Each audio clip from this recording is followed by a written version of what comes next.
हाय दोस्तों, आपका स्वागत है हमारे यूट्यूब चैनल पर। आज हम लोग ऑपरेटिंग सिस्टम का एक न्यू चैप्टर देखने वाले हैं जिसका नाम है डेडलॉक। ठीक है, अभी तक हमने 4 चैप्टर कवर कर चुके हैं। आज ये हमारा 5वां चैप्टर है डेडलॉक। ठीक है, तो सबसे पहले हम लोग देख लेते हैं डेडलॉक क्या होता है। ठीक है, 2 और more processes are said to be in deadlock if they are wait for the happening of an event which is never happen. ठीक है, तो 2 और 2 से ज्यादा प्रोसेस जब डेडलॉक में होते हैं तब क्या होता है कि वो लोग ऐसे प्रोसेस का मतलब ऐसे इवेंट का वेट कर रहे हैं जो कि कभी हो ही नहीं सकता। तो चलिए पहले ये देख लेते हैं। ठीक है, समझ लीजिए P1 प्रोसेस अलोकेटेड है R1 रिसोर्स, मतलब R1 रिसोर्स जो भी है वो अलोकेटेड है P1 रिसोर्स को, P1 प्रोसेस को। ठीक है, और R2 जो रिसोर्स है वो अलोकेटेड है P2 प्रोसेस को। ठीक है, और ये लोग जिद क्या कर रहे हैं, जो P2 प्रोसेस क्या बोल रहा है कि मुझे R1 रिसोर्स चाहिए। ठीक है, और P1 प्रोसेस क्या बोल रहा है कि मुझे R2 रिसोर्स चाहिए। ठीक है,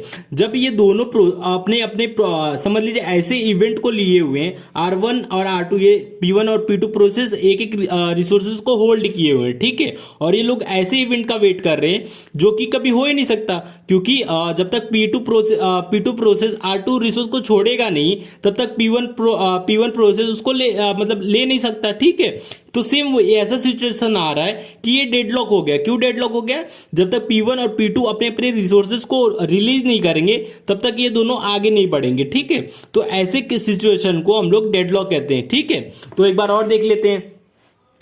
2 or more processes are said to be in deadlock if they are wait for the happening of an event which will never happens। ठीक है, ऐसे इवेंट का वेट कर रहे 2 और 2 से ज्यादा प्रोसेस जो कि कभी हो ही नहीं सकता, इसे ही हम लोग क्या बोलते हैं, डेडलॉक कहते हैं। ठीक है, कंसिक्वेंस का मतलब कि जब डेडलॉक होता है तो उसके साथ क्या क्या होता है, जब तो इसका मतलब है थ्रूपुट एंड इफिशियंसी ड्रॉप हो जाता है। ठीक है, थ्रूपुट एंड इफिशियंसी ड्रॉप का मतलब हुआ कि हमारे सिस्टम का थ्रूपुट और इफिशियंसी मतलब खराब हो जाएगा। ठीक है, नीचे गिर जाएगा। और जब इफिशियंसी ड्रॉप हो जाएगा तो उससे क्या हो जाएगा, तो हमारे रिसोर्सेज का जो यूटिलाइजेशन है वो भी खराब हो जाएगा, गिर जाएगा। ठीक है, ineffective utilisation of resource. ठीक है, जब रिसोर्सों का यूटिलाइजेशन खराब हो जाएगा तो इसलिए बोला जाता है deadlock is therefore undesirable. ठीक है, अनडिजायरेबल है डेडलॉक। ठीक है, क्यों है? क्योंकि ineffective utilisation of resource हो रहा है। ठीक है, तो अब एक और पॉइंट देख लेते हैं, डेडलॉक वर्सेस स्टारवेशन। हम लोग स्टारवेशन तो बहुत देखे, इनडिफिनाइट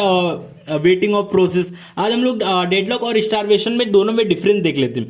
डेडलॉक क्या है? इनफाइनाइट ब्लॉकिंग ऑफ प्रोसेस, मतलब हमेशा के लिए प्रोसेस जब ब्लॉक हो जाता है तो उसे डेडलॉक कहते हैं। ठीक है, और स्टारवेशन क्या है? इनडेफिनाइट ब्लॉकिंग ऑफ प्रोसेस, मतलब कुछ समय के लिए जब प्रोसेस ब्लॉक होता है तो उसे हम लोग स्टारवेशन कहते हैं। ठीक है, डेडलॉक और स्टारवेशन में आई होप आप समझ गए होंगे कि डेडलॉक क्या होता है, हमेशा के लिए जब प्रोसेस ब्लॉक होता है तो उसे डेडलॉक कहते हैं, और स्टारवेशन का मतलब जब प्रोसेस कभी कुछ समय के लिए ब्लॉक होता है तो उसे स्टारवेशन कहते हैं। ठीक है, तो वीडियो अच्छा लगा तो प्लीज वीडियो को लाइक और हमारे चैनल को सब्सक्राइब करें।